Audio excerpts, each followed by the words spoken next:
Picture a fog-drenched evening at Halloway Manor, where shadows twist among the whispers of a birthday celebration.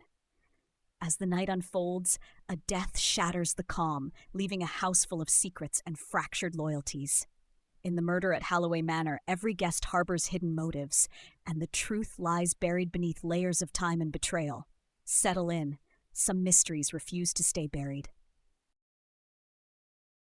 The fog had a way of making Little St. Jude feel smaller than it was, as if the village had been folded and tucked into itself, lanes and hedgerows stitched together with damp thread. It lay low that evening, dense enough to turn the yew-walk up to Halloway Manor into a tunnel of shadows. Lanterns nailed to stone posts glowed like floating coins. Their light caught and softened until it seemed the air itself was wool. Mabel Thorne walked carefully, the shawl box tucked under her arm. She had wrapped it in brown paper and tied it with a double knot that would not slip. The knot mattered. So did the edges. So did the pattern inside.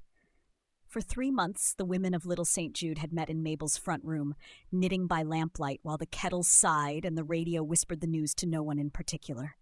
They had chosen a soft, storm-gray wool for the body, and along the border, at Mabel's quiet suggestion, a repeating motif that looked, at first glance, like little lozenges. Only when you stared did you see the hourglass shape. Time held between 2 points. "It's appropriate," Mrs. Price had said when she came to collect it that afternoon, her hands hovering as if she were afraid to touch anything made with love in a house that ran on fear. Her ladyship likes symbols. Mabel had smiled and let that be the truth for the moment. Halloway Manor rose out of the fog as though it had been waiting there all along. Pale stone, dark windows, the newer wing at one side with its straighter lines. The front door opened on the first knock and warmth spilled out, roast meat, beeswax, old oak, and the faint, expensive bite of lavender polish. Mrs. Iris Price stood in the entry hall, slim as a pin, her gray hair pinned tight. She took the box as if it were fragile in a way porcelain wasn't. "Mrs. Thorne, thank you for coming. The fog's dreadful." "It keeps the damp in the bones," Mabel said. As always, Mabel took in the hall's details. Boots lined neatly by the door. A brass umbrella stand, empty. An oak table with a vase of roses so tight-butted they looked clenched. And just beyond the archway into the back corridor, a hookboard held keys. Many keys. One peg set slightly apart from the others was empty. Mabel's gaze flicked away before Mrs. Price could follow it. "They're in the dining room," Mrs. Price said, lowering her voice as if the house might overhear. "Her ladyship prefers everyone to arrive before the cake is brought out. Would you—" She trailed off, counting softly on her fingers at her side. 1, 2, 3, then stopping, hands folding neatly again. Mabel nodded. "Of course." The dining room was warm enough to thaw the chill from Mabel's hands.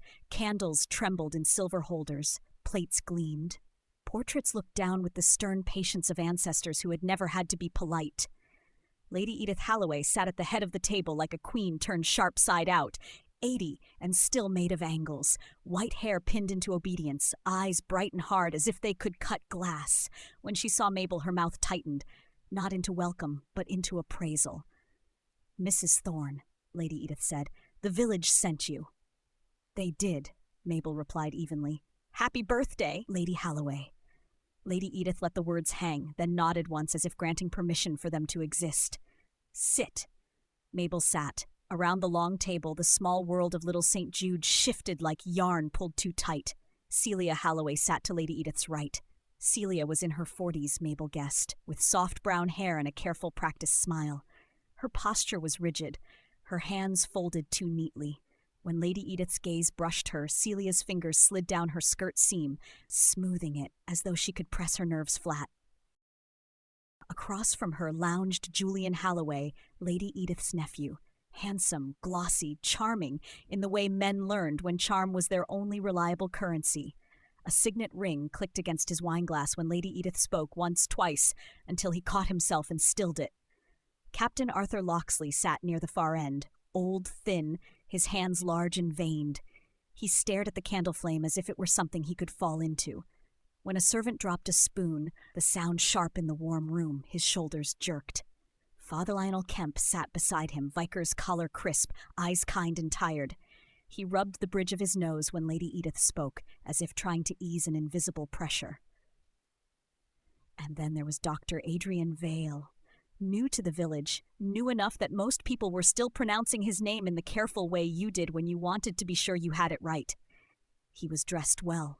Dark suit, clean cuffs, hair combed with care, but without ease. His hands moved as though he were conscious of them, as though they were instruments that might betray him. A maid poured wine.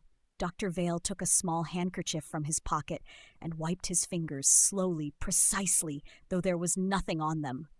Lady Edith watched the gesture and smiled faintly. "Dr. Vale tells me the village already thinks highly of him," she said, voice like a blade drawn from a sheath. "Remarkable, given he's been here a fortnight." "People in Little St. Jude are grateful for a doctor who comes when called," Father Kemp said mildly. "Grateful," Lady Edith echoed. "Yes, it makes them pliable." Celia's hand went back to her skirt seam. Julian's ring clicked. Mrs. Price moved at the edge of the room, directing servants with a glance. Each time she passed the door leading to the back corridor, her eyes flicked toward it, as if checking something invisible. Lady Edith lifted her chin. "After dinner, I will see each of you in my study, briefly, one at a time. Mrs. Price will keep the order." A murmur went around the table, polite and strained. The study. In Little St. Jude, people spoke of it the way they spoke of the vicarage confessional, with unease and with the knowledge that what happened there could not be undone. Mrs. Price cleared her throat. "Her ladyship likes the door to be kept shut, you see. She hesitated. It clicks. It locks itself when it shuts, for security." "A night latch," Julian said with a shrug, as if naming it drained it of its power. Lady Edith's gaze snapped to him.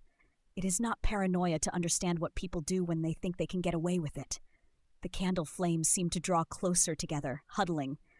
Mabel held her hands in her lap, fingers remembering patterns in spite of themselves.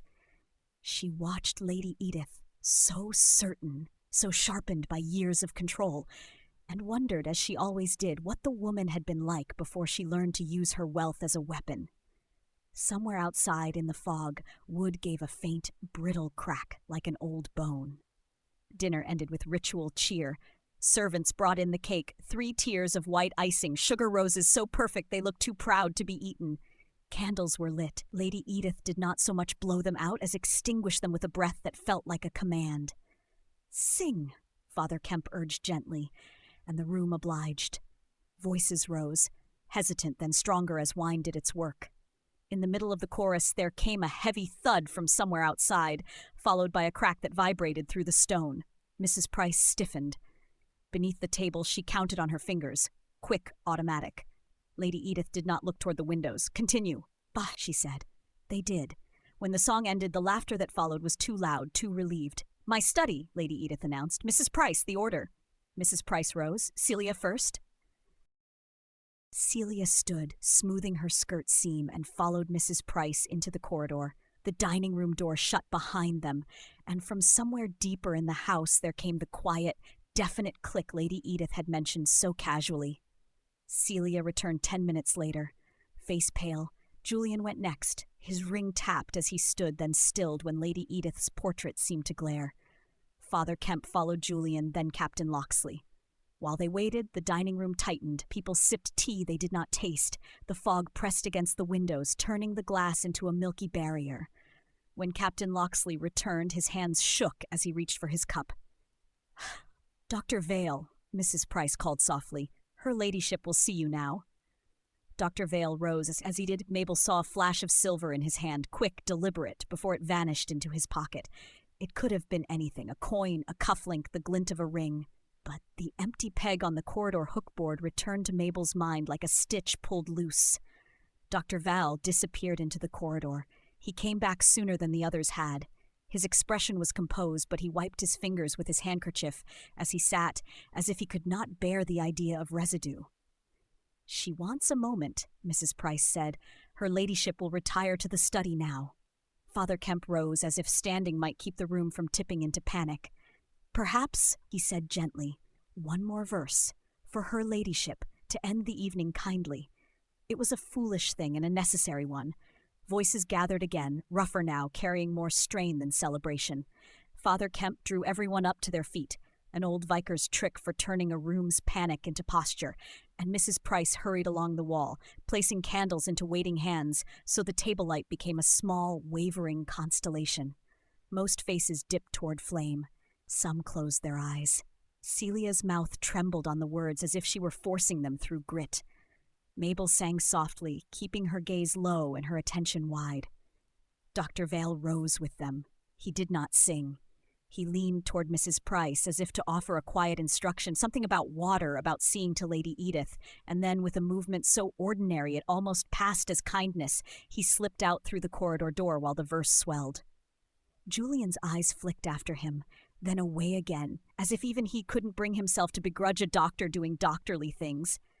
Mabel saw the corridor door ease open a fraction and close again, the sound swallowed by the hymn. She noted the empty chair and kept her mouth shut. An absence was only a suspicion until it could be pinned down. When the last note died, people exhaled like swimmers surfacing. Dr. Vale was back at the table, coat smoothed, expression composed. His handkerchief was already in his hand, wiping his fingers as if he could erase whatever he'd touched. Lady Edith did not return to the dining room.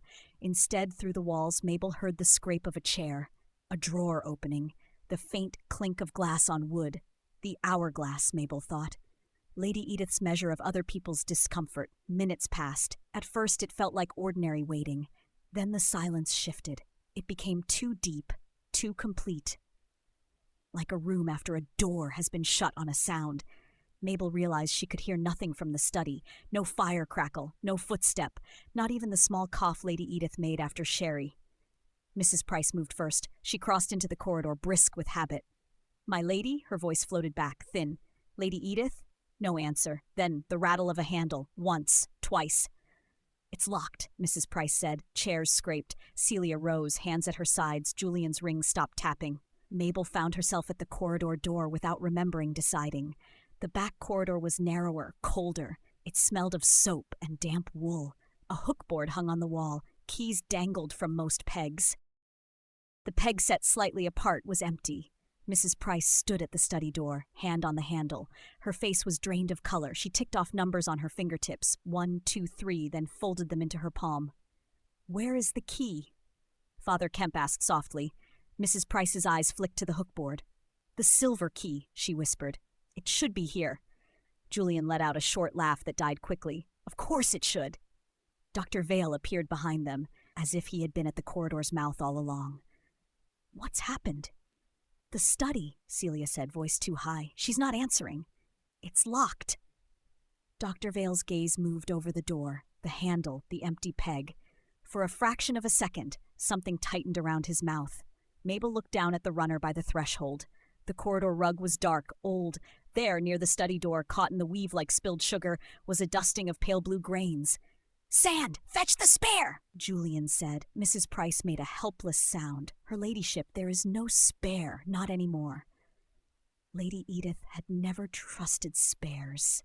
Captain Locksley held a brass poker with the steadiness of a man who had held heavier things. Julian braced his shoulder against the door. Father Kemp stood behind them, his mouth moving in a prayer he did not quite voice. The first shove made the frame creak. The second made the latch groan. On the third, the wood gave with a sharp crack, and the door swung inward. Cold air spilled out, carrying the smell of extinguished candle, and something faintly sharp, clean, chemical. The study was dim. Embers glowed in the fireplace. Fog seeped pale through the windows. Lady Edith lay on the floor near her desk, one arm outstretched, as if reaching for something that had moved away. Her skin looked waxen, unreal. On the rug beside her, the hourglass lay shattered. Glass shards glittered like ice. Blue sand had spilled in a small, obscene drift. Celia made a strangled sound and sank into a chair. Dr. Vale moved forward automatically. He knelt, 2 fingers at Lady Edith's neck. He stayed very still, then rose. "She's gone," he said quietly.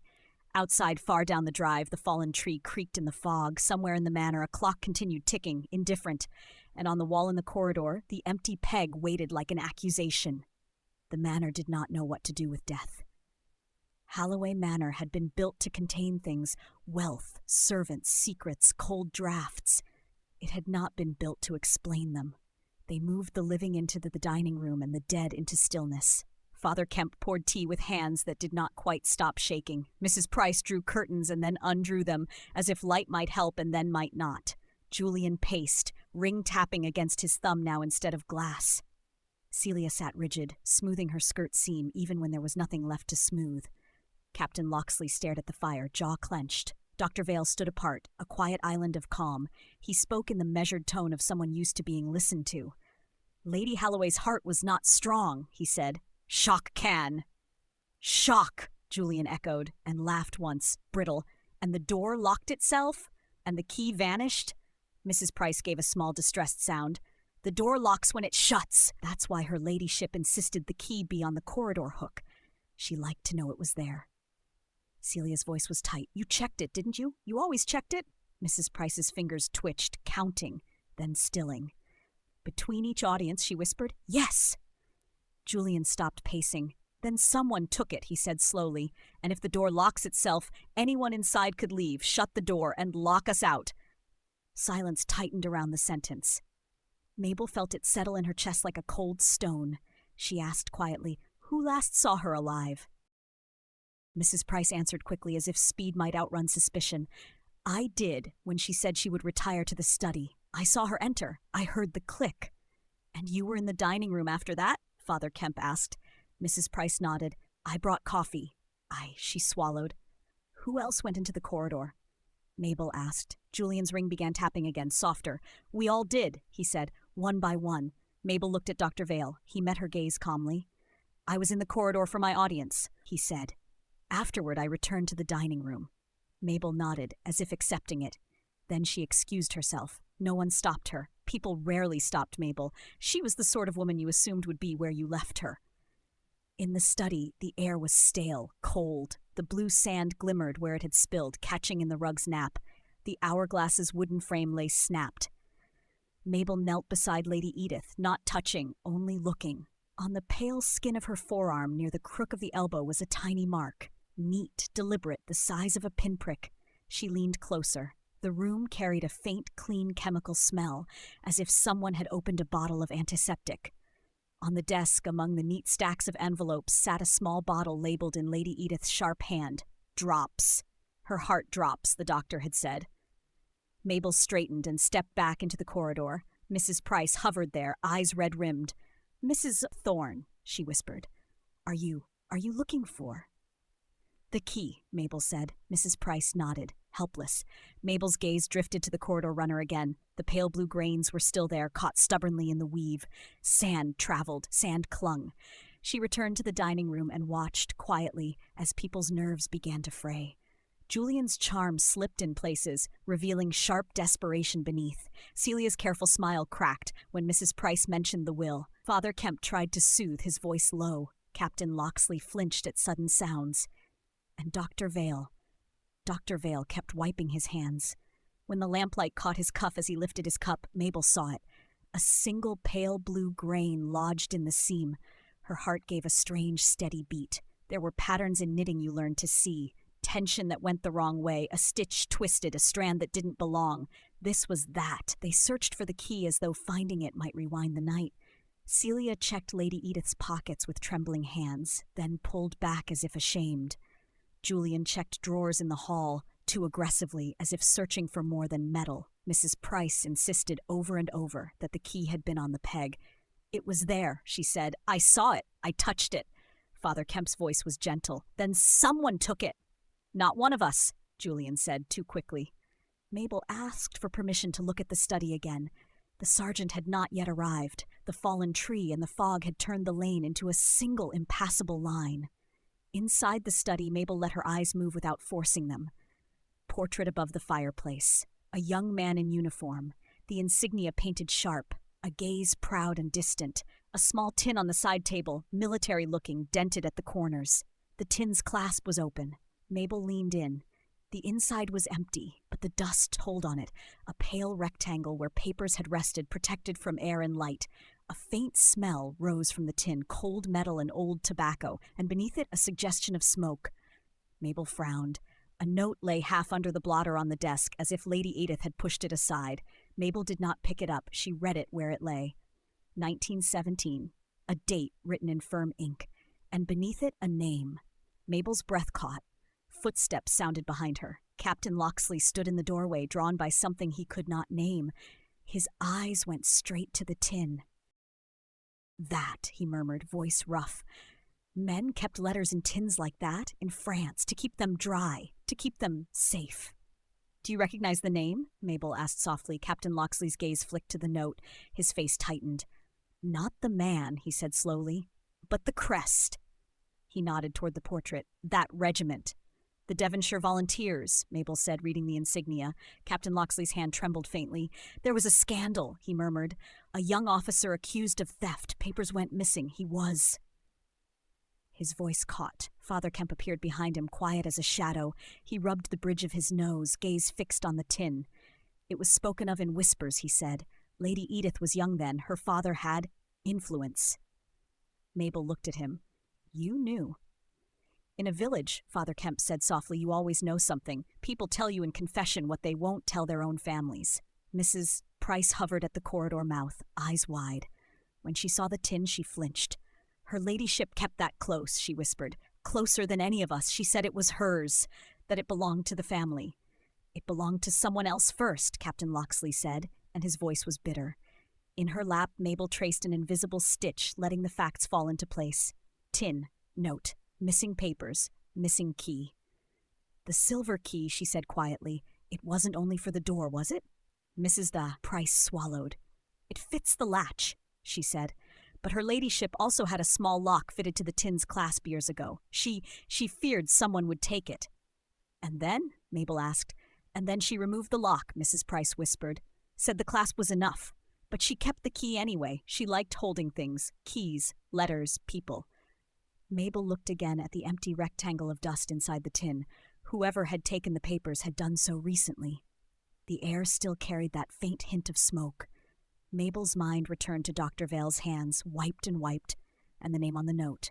She did not say it aloud. Not yet. Night in the manor did not deepen so much as thicken. The fog pressed harder against the windows, turning the world outside into a blank page. Inside, every sound felt louder. The clink of a teacup, the faint tick of the mantel clock, the sigh of a settling beam.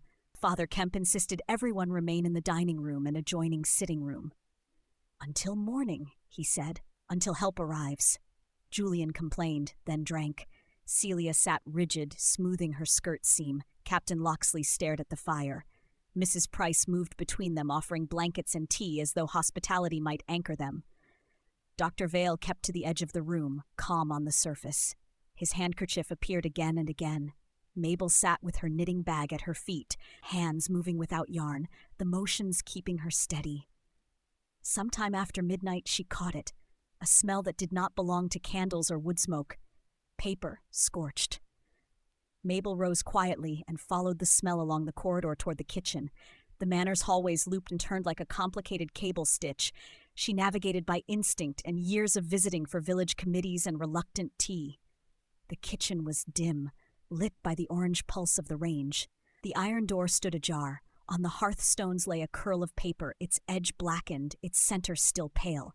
Mabel's throat tightened. She lifted it carefully with the tongs and laid it on the counter. The paper crumbled at the edges, but held. Two things remained legible. A date, 1917. A name, Volley. Behind her, a floorboard creaked. Mabel turned. Dr. Vale stood in the doorway, his face composed. The fog beyond the kitchen window made him look cut out of gray. "Mrs. Thorne," he said gently, "you shouldn't be wandering. It isn't safe." Mabel held up the paper. "What were you burning, Doctor?" For a heartbeat, Dr. Vale did not answer. In that heartbeat, something flickered behind his politeness like a match struck in a dark room. Then he smiled, small and controlled. "Rubbish," he said. "A servant's rubbish. Mrs. Price asked me to check the kitchen door. The fog, someone could wander in." Mabel looked at his cuffs. There, caught in the seam, were pale blue grains. Sand. The hourglass sand. "You've been in the study," Mabel said quietly. Dr. Vale's eyes narrowed a fraction. "Everyone has been in the study." "Not before we forced it," Mabel said. His hand moved toward his pocket, toward the handkerchief, then stilled as if he remembered he was being watched. Footsteps hurried behind Mabel. Father Kemp arrived, candle in hand. His face creased with worry, then sharpened when he saw the paper. "Mabel," he whispered. "What is this?" Julian appeared behind him, drawn by the promise of drama. Celia followed, pale in her dressing gown. Mrs. Price came last, breathless. When Mrs. Price saw the paper, she made a small, keening sound. "The letters," she whispered. "Her ladyship kept them. She said they were hers." Mabel folded the paper carefully and slid it into her knitting bag beneath a skein of wool. Dr. Vale watched the motion, his eyes tracking the bag. "You're upsetting everyone," he said, voice still mild. "You're burning evidence," Julian snapped, and for once his charm was gone. Dr. Vale's gaze flicked toward the corridor, calculating. Mabel shifted her bag slightly behind her leg. Father Kemp's voice was low and steady. "Doctor," he said, "return to the sitting room now." Dr. Vale held Father Kemp's gaze for a long moment, then he nodded, slow. "As you wish." He walked away with measured steps, his hands very still at his sides. Only when he was gone did Mabel realize her own hands were trembling. She looked down at the folded scrap in her bag. A name, a date, a thread leading back to 1917, and a man in this house who had wiped his hands all night as if he could erase the past. Dawn arrived like a reluctant confession. It seeped into the manor in pale gray light, turning candle flames faint and embarrassed. The fog outside shifted, thinning in places, thickening in others, as if undecided about letting the world return. The village sergeant arrived just after 8, having walked from the lane where the fallen beech blocked the drive. He was broad-shouldered, his face wind-chapped, his expression grim. He took in the scene, the forced door, the closed study, the drawn faces, and his voice hardened into something official. "No one leaves," he said. "Not until we have statements. Not until we have facts." Facts. Mabel had spent the night collecting like dropped stitches. She found Father Kemp in the hall, shoulders slumped, candle stub still in his hand. "Lionel," she said softly, "gather them. In the dining room. I want the light." Father Kemp hesitated. "Mabel, please," she said, and her voice held a firmness he recognized. While he went, Mabel stepped into the study once more. The air was colder now. The blue sand still glittered on the rug in a cruel little constellation. Lady Edith lay under a sheet. Mabel knelt and looked again at the forearm. The puncture mark was still there, neat as a pin. She stood and looked at the door. The night latch cylinder gleamed. Locked because the door had shut. Locked because someone wanted time. In the corridor, Mrs. Price hovered, eyes red. "Mrs. Price," Mabel said quietly, "when you checked the key between audiences, did you ever see it in anyone's hand?" Mrs. Price blinked. Her hand twitched through a familiar count, then went still. "No," she whispered. "It stayed on the peg. Except what?" Mrs. Price swallowed. "Dr. Vale," she said. "He lingered. He asked about the latch, said he didn't like doors that lock themselves. I told him the key stayed here." She hesitated, shame tightening her mouth. "And when you asked for a spare," she added, voice thin, "I said there wasn't one. That was true, now. It wasn't always." Mabel's gaze held steady. "The locksmith," she said, and let it be a question without cruelty. Mrs. Price's eyes filled. She nodded once. "Years ago, her ladyship misplaced the silver key for half a day and blamed everyone. I panicked. I had a spare cut. When the original turned up, I destroyed the spare. I never told her. I never told anyone." She made a small, involuntary count as if tallying the sin. "I thought if it came out, they'd think I'd stolen it tonight." Mabel nodded slowly. In the dining room, the group stood in a loose semicircle, faces drawn, eyes raw from sleeplessness. Julian tried to look amused and failed. Celia looked as if she had been hollowed out. Captain Locksley's hands trembled faintly. Mrs. Price clasped her hands so tightly her knuckles shone. Dr. Vale stood slightly apart, posture perfect, hands folded. His handkerchief peeked from his pocket like a white flag he did not intend to raise. The sergeant watched Mabel with mild skepticism. "Mrs. Thorne," he said, "I understand you're local and you've been helpful, but—" "I am not asking to arrest anyone," Mabel said calmly, "only to look." She stepped closer, letting her gaze move over sleeves and cuffs the way it moved over knitting, not judging, simply seeing. Julian's cuffs were rumpled. Celia's sleeves were rolled as if she had scrubbed something. Captain Locksley's hands were stained faintly with tobacco. Father Kemp's were ink-marked. Dr. Vale's were immaculate, except at the seam. "Doctor," Mabel said gently. His eyes met hers, calm, controlled. "Yes?" "May I see your cuff?" A pause, so brief it might have been missed, but Mabel saw it. the tiny tightening at his mouth, the impulse to refuse rising and being forced back down. "Of course," he said, extending his arm. Mabel stepped in. In the daylight near the window, she saw what lamplight had only hinted. Pale blue grains caught in the cuff seam. Not one, several. Dr. Vale's other hand twitched toward his pocket.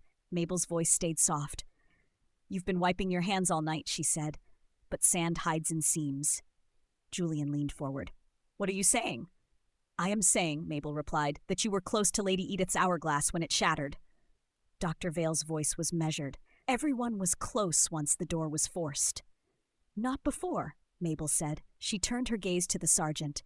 "When Mrs. Price first found the study locked, before anyone forced it, I saw blue sand on the corridor runner by the threshold. That sand could only be there if someone had already been in the study after the hourglass shattered and carried it out." The sergeant's face tightened. Celia's hand went to her skirt seam, smoothing. Captain Locksley stared at Dr. Vale, eyes wide. Father Kemp rubbed the bridge of his nose hard. "And there is a puncture mark on Lady Edith's forearm," Mabel continued. "Neat, deliberate, and the study smelled of antiseptic." Dr. Vale's jaw tightened. "You're building a story," he said quietly. "I am building a pattern," Mabel replied. "Stories can lie, patterns don't." She reached into her knitting bag and held up the folded, half-burned paper. "This was in the kitchen range after midnight," she said. "A letter dated 1917 with your name." A ripple went through the room. Mrs. Price made a small sound. Julian's ring tapped once, involuntary. Dr. Vale looked at the paper, then at Mabel. "You don't understand," he said. "Then explain," the sergeant said, voice hard. Dr. Vale's gaze shifted toward the hall, toward the fog beyond. The sergeant stepped subtly to block. Dr. Vale's shoulders sagged, the first true crack in his control. "I want the key," Mabel said quietly. Dr. Vale's eyes flashed. The sergeant held out his hand. "Empty your pockets." Dr. Vale hesitated. Then, slowly, he reached into his coat. The silver key fell into the sergeant's palm with a small, bright clink. Mrs. Price's breath broke. Celia covered her mouth. Julian stared as if the world had shifted under his feet. Mabel watched Dr. Vale's face. The moment the key was seen, the last stitch holding his lie in place snapped. They gathered in the dining room because it was the only room large enough to hold the weight of the truth. Someone had placed the broken hourglass frame on the sideboard. Its shattered glass cleared away, its blue sand gathered into a small dish like a relic. In daylight, it looked less mysterious and more brutal. Time reduced to grit. Mabel stood at the head of the table where Lady Edith had sat. "This was never a locked room in the way people like to tell it," she began. "Not magic, not ghosts. Hardware and habit." She looked at Mrs. Price.